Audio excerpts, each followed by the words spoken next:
आठवते आबा आणि मी दोघं लंडनला एका दौऱ्यासाठी गेलो होतो आणि जाण्यापूर्वी दादांच्याकडे आम्ही गेलो होतो.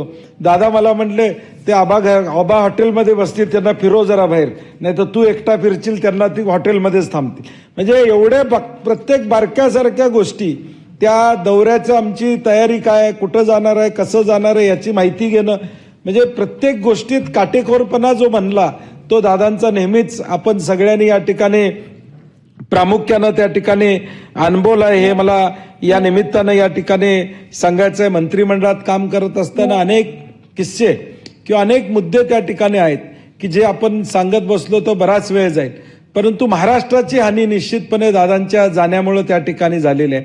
न भरून निघणारी पोकळी या ठिकाणी आहे, कारण की पुरोगामी नेतृत्व असेल किंवा आमच्यासारख्या तरुणांना एक आदर्शवत असं नेतृत्व, ज्या नेतृत्वानं सगळ्या समाजांचं नेतृत्व करण्याचं काम दादांनी महाराष्ट्रामध्ये या ठिकाणी केलं.